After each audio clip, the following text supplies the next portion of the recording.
இந்த நிறுவனத்து மேல பல பிரச்சனைகள் வந்தாலும் நம்ம எல்லாம் ஒற்றுமையா இருந்தோம்னா நம்மளுடைய நிறுவனத்தை மீட்டெடுத்து கட்டாயம் நமக்கு உண்டான ஒரு முன்னேற்றத்தை உருவாக்க முடியும் அப்படின்றத இதன் மூலியமா சொல்லிக்கிறேன். மைவி த்ரெட்ஸ்ல இன்னைக்கான தகவல் என்ன அப்படின்னு பாத்தீங்கன்னா, எம்டி மீது போடப்பட்ட வழக்கு தொடர்பான விசாரணை சென்னை ஹைகோர்ட்ல இன்னைக்கு வர இருக்குது அப்படின்ற மாதிரி சொல்லியிருக்காங்க. அதுல எம்டி அவர்களுக்கு பெயில் கிடைக்குதா இல்ல இன்னும் ஏதாச்சும் கொஞ்ச நாள் தள்ளி போகுதா 19ஆம் தேதி வரைக்கும் அப்படின்ற செய்திகளை ஈவினிங் மேல என்ன தகவல் வருது அப்படின்றத நாம தெரிஞ்சுக்கலாம். ஒரு சில நபர்கள் நம் நிறுவனத்துக்கு எதிராக கேஸ் கொடுக்க சொல்லி கூப்பிட்டு இருக்காங்க. அது எல்லா நபர்களுக்குமே தெரியும். நான் என்ன சொல்ல வரேன்னா, நிறுவனம் ஏமாத்திருச்சு அப்படின்னு சொல்லக்கூடிய அந்த நபர்கள் அவங்க கிட்ட நிறுவனம் ஏமாத்திட்டு போயிட்டாங்க அப்படின்றதுக்கு உண்டான விவரங்கள் இருக்கும் இல்லையா, அதை எடுத்துட்டு போயிட்டு கோர்ட்ல சப்மிட் பண்ணலாமே. கேஸ் கொடுங்க அப்படின்னு கூப்பிட வேண்டிய அவசியம் இல்லை.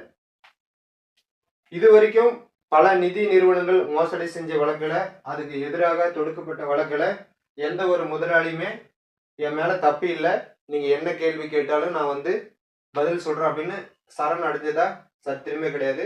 முதலா மைவி த்ரெட்ஸ் எம்டி அவர்கள் சரண் அடைஞ்சிருக்காரு. அவர் மேல என்ன குற்றச்சாட்டு இருந்தாலும் அதுக்கு உண்டான பதில் அவர் கண்டிப்பா சொல்லிதான் ஆகணும். சொல்லும் பட்சத்தில் நம் நிறுவனத்துக்கு ஒரு மிகப்பெரிய வெற்றி கிடைக்கும் அப்படின்றதுல எந்த ஒரு மாற்று கருத்தும் கிடையாது. இதுக்கு முன்னாடி சில நிறுவனங்கள் மீது தொடுக்கப்பட்ட வழக்குல நிறுவனத்தின் மீது உண்மைத்தன்மை இருந்தாலும் ஏன் அவங்களால வெளிவர முடியல, பணம் கொடுக்கல அப்படின்னு சொன்னா, நம்ம நிறுவனத்துக்கு எதிராக செயல்படக்கூடிய ஒரு சில நபர்கள் போல அவங்களும் அந்த கம்பெனியில மக்களை தூண்டி விட்டு அவங்களுடைய சுய தேவைக்காக அந்த நிறுவனத்தை முடக்கி இருக்கிறாங்க. இதுதான் நிலைமையும் கூட. ஏன்னா நாம ஒரு பிளானை பர்ச்சேஸ் பண்ணிருக்கிறோம், அதுல பணம் வரல அப்படின்னும் போது நம்மளுக்கு சில பதட்டம், பயங்கள், கேள்விகள் இருக்கும்.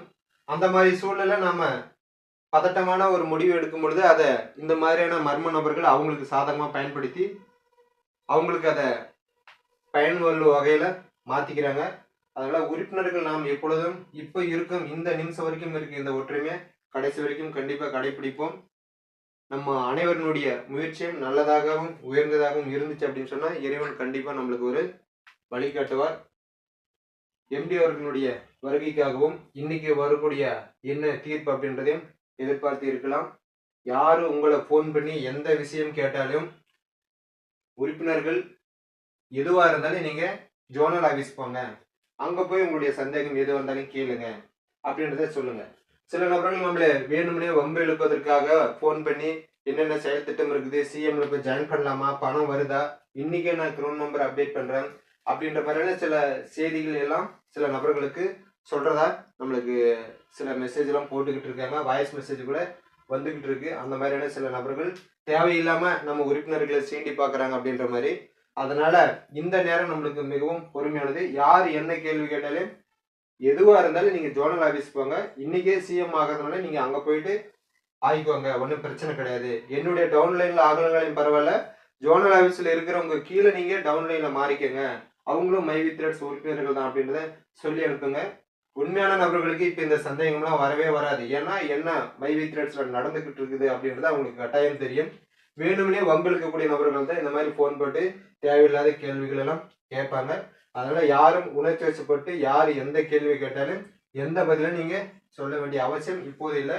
எம்டி அவர்கள் வரட்டும், அடுத்தது என்ன முடிவு எடுக்கிறார் அப்படின்றத பார்த்துட்டு நம்மளுடைய அடுத்த செயல் திட்டம் என்ன அப்படின்றத கண்டிப்பா எம்டி தருவார். பொறுமை காக்கும் அத்தனை மைவி த்ரெட்ஸ் உறுப்பினர்களுக்கும் நிறுவனத்தின் சார்பாக ஒரு மிகப்பெரிய நன்றி சொல்லிக்கிறேன். மீண்டும் அடுத்த ஒரு மைவி த்ரெட்ஸ் அப்டேட்டுடன் உங்களை சந்திக்கிறேன். நன்றி, வணக்கம்.